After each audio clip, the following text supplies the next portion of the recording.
Look, I know we're still down bad from Sunday's loss against the Cleveland Browns, but we cannot be down bad enough that the Cowboys report demolishes us in this Week 4 sub battle. If you want to beat the Cowboys, that starts right here. If you haven't subscribed to the channel, today is the perfect day to do so. We're down 37 subs against Dallas. That means I need at least 40 brand new diehard Packers fans to subscribe. In return, you get daily videos on Green Bay.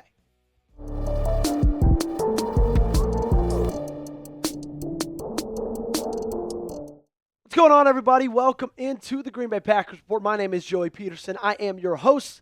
We got a loaded show for you. Up first, Green Bay dodged a bullet. In fact, Green Bay dodged a couple of bullets against the Dallas Cowboys. I'll tell you what those are. After that, Green Bay made a pretty smart and new signing from the practice squad up to the active roster. And then last, we're going to go down position group by position group, and I'll tell you who has the edge for Sunday Night Football against Dallas. Starting off with the dodge bullets. Okay, this one coming in from Adam Schefter yesterday. The Cowboys wide receiver Ceedee Lamb suffered a high ankle sprain during Sunday's loss to the Bears that makes him unlikely to play Sunday night against the Packers. The Cowboys want to see how Lamb is doing in the next 10 to 14 days. That did not end there because late last night, Calvin Watkins tweeted out, Tyler Booker has a high ankle sprain, same exact injury, and he'll miss 4 to 6 weeks according to a source. Calvin Watkins, a very, very well-known and well-respected beat writer for the Dallas Cowboys. And look, I want to say this first and foremost before we talk about this. I never root for injuries, and I'm not celebrating these injuries either. But at the same time, I think we as Packers fans and me as an analyst for this team can look at those things and say, hey, it's a part of the game, and those two players being out is better for Green Bay than if they were playing, right? You dodged a bullet getting to go against Dallas without having to play against Ceedee Lamb and Tyler Booker. And that's where we're going to start with Ceedee Lamb. So far in 2025, really he's played 2 games in like one drive, and it's been a pretty solid start to him. 24 targets, 16 receptions, 222 yards. Has not found pay dirt yet in 2025. I'm sure that's going to happen very soon after he gets back from this injury. Look, Ceedee Lamb is this team's offensive heartbeat. He's this team's offensive rhythm, right? Everything that Dak Prescott is able to do and has been able to do over the last 5 seasons, it seems like it's been through Ceedee Lamb.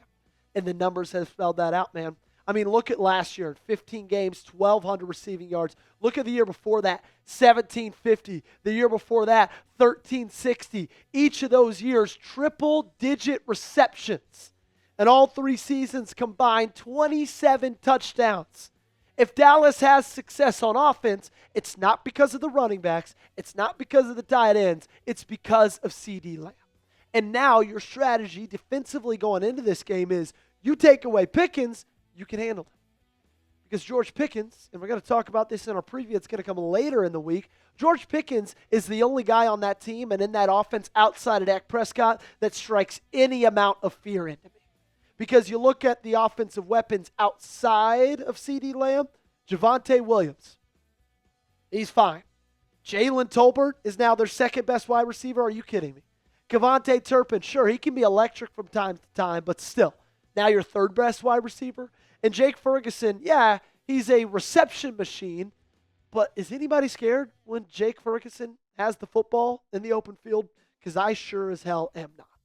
And then if you talk about Tyler Booker, who we briefly mentioned a couple minutes ago, him going down is big for their offensive line as well. It was an offensive line that struggled mightily without him in 2024. That's the reason they picked him at 12 overall. And him missing the next 4 to 6 weeks, including that game against Green Bay, is huge for the Packers. Because he's their second guy now missing on the offensive line, along with Cooper Beebe. 2 guys in that interior now will not be playing in this football game. Look, if you're Jeff Hafley, if I'm Jeff Hafley, I'm looking at this game, I'm licking my chops because it's time for him to do what he's been doing all season long. Scheming up this defensive line to go out there and feast. And sure, the defensive line has been able to do it themselves. You can't always scheme up bad defensive linemen. You got to have good defensive linemen as well. And those two things are a perfect marriage for the Green Bay Packers, and then you add in the offensive line health for Dallas. Those three things together, man, it might be a 5 to 6 sack night for Green Bay. Really, really awesome news. My sister, older sister, is having a baby. And today, later tonight, she's going to find out the gender. And I want you guys to cast your votes in the comment section down below. My sister Delaney, is she going to have a boy or is she going to have a girl? Type B for boy, type G for girl. Take a guess in the comment section down below. Let's talk about the signing before we get into who has the edge in Sunday Night Football. Ian Rappaport tweeting out that the Packers are signing offensive tackle Brent Banks to the 53-man roster from the practice squad, a source said. Big move for the former UDFA. Look, this is coming after your team had a pretty horrible showing on the offensive line against Cleveland. In fact, it was the worst showing of any offensive line since 2020. A 15.5 PFF grade, if I remember correctly. Now, I don't think we're going to see a ton of Brent Banks on Sunday against Dallas. I think he's there a little bit more as an insurance policy. And now this makes me wonder, what's going to be the plan with Jordan Moore? Okay, because I feel like Anthony Belton is going to be there for Zach Tom. And I feel like Jordan Morgan is now going to shift solely into the interior, even though they came into the season thinking maybe he'd be a tackle. And I think that's kind of what's tripped him up, because he had a horrible game against Cleveland. And Matt LaFleur even addressed it in his press conference on Wednesday. He said, I think the fact that he's trying to learn a ton of new different positions, that might not be very helpful for him. And I think that's been obvious to see so far through 3 games, and especially after week 3. Let's go. Who has the edge, okay? We're going to go position group by position group, starting with the head coach. I think the edge goes to Green Bay. Look, I know you have your thoughts on Matt LaFleur, especially after how you finished that game against Cleveland. But if you were to be asked, who would you rather have coaching your team? Brian Schottenheimer, a first-year head coach who's been a coach a very long time in this league and has gotten literally like 0 head coaching looks until Dallas and Jerry Jones decided to get him there, you'd pick Matt LaFleur over every single second over that guy, okay? So you'd be kidding me, you'd be kidding yourself if you give the edge to Dallas when it comes to the head coach. The quarterback battle, this one was tough for me, but I'm going to give it to the Cowboys. Now, long term, I'd choose Jordan Love. Playoffs, I would choose Jordan Love. But I think we also have to give flowers where flowers is due. Dak Prescott's having a really, really good season this year. His team isn't. His defense isn't. His offensive line is fine. But Dak Prescott himself, he's playing some of his best football. I think he's finally gotten to that point of his career where he's been in the league a very long time. Everything's slowing down for him. And I think you can see that with how he's been playing in 2025. So, yes, it's close. Doesn't mean I hate Jordan Love. I think those two are very, very similar, very, very close guys. I'd give the edge to Dallas. So just based on how Dak Prescott's playing this season. Running back, Packers. Javonte Williams doesn't scare me. Miles Sanders doesn't scare me. Jaden Blue doesn't scare me. Sure, Josh Jacobs didn't have the best game against Cleveland, but they got a really good defensive line. I'd still give the edge there to Green Bay. Wide receiver room. Ceedee Lamb out, I'm going to give it to the Packers. Okay? If Ceedee Lamb was playing, and it was Ceedee Lamb and George Pickens, I think I'd probably give the edge to Dallas there. But without Ceedee Lamb, you got Romeo Doubs, you got Matthew Golden, you got Dontavian Wicks. I think those 3 options are better than Pickens, Tolbert, and Kevontae Turpin, if I'm being 100% honest with you. Don't go to the defense yet, Gage. Remember, we still got one more thing to talk about. We got to talk about the offensive line. We'll go to the defense in a second. This one's going to be a push for me, okay? Look, they got a lot of guys injured. That would make me want to lean Green Bay. But after everything I saw on Sunday from Green Bay, I'm going to just make this one push. I don't think it goes to either direction. Both, I think, are bad. Both, I think, need to take big steps up this next week. Who do you got in this matchup? Green Bay or Dallas? Give me a GB for the Packers, DAL for the Cowboys. And if you're typing DAL, man, maybe just don't ever come back to this YouTube channel, okay? Because we ride with the green and gold. Speaking of riding with the green and gold, you got a chance to get a green and gold polo for just $33. It was $55. That price is brought down to $33, $22 off. All you got to do is go to chatsports.com/GBPolo. And I made it super easy for you.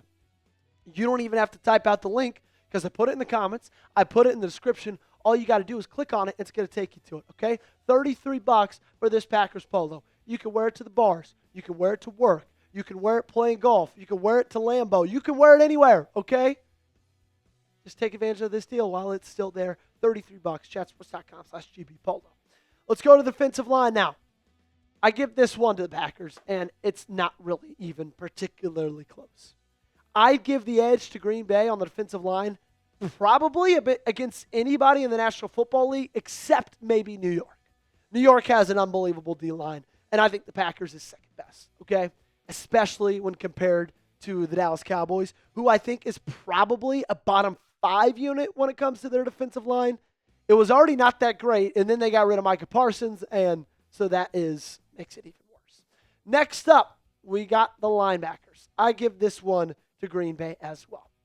Quay Walker, Edgerrin Cooper, need I say more? Isaiah McDuffie, I thought, played a really good game against Cleveland. And look, I get it. Dallas's linebackers, once they get DeMarvion Overshown back, they're going to be a lot better, but he's not healthy yet, okay? So I'm going to give it to Green Bay. Cornerbacks, I give it to Green Bay as well, okay? I think everything that we've seen from this group, from this defense, from this secondary, whether it's Keyshawn Nixon, Carrington Valentine, Nate Hobbs, it has absolutely shocked me in the best way possible. I have loved what I've been able to see out of those guys, and I hope to see that continue in Sunday Night Football against Dallas. Dallas's cornerbacks don't really impress me either. Okay, I think Trayvon Diggs is cooked. Deron Bland is hurt. So if you're comparing the two, it should not even be a question. For the safety room, I'm going Green Bay as well. Look, guys, there's a reason this is all 4 Packers. Because I think the Cowboys have the worst defense in the league, and I think Green Bay has a top 3 defense in the league. Your defense should be able to, hold them to under 2 touchdowns. I think your offense should be able to put up 30 against Dallas because guess what? Pretty much every offense has so far. That's going to do it for today's show. Make sure you got me on social media, at Twitter, at Instagram, Joey Peterson. Hey, make sure you subscribe. We're going to get out of here. I mean, my stomach is absolutely going crazy. I'm the hungriest I've ever been. I got to eat lunch, so we'll see you next time.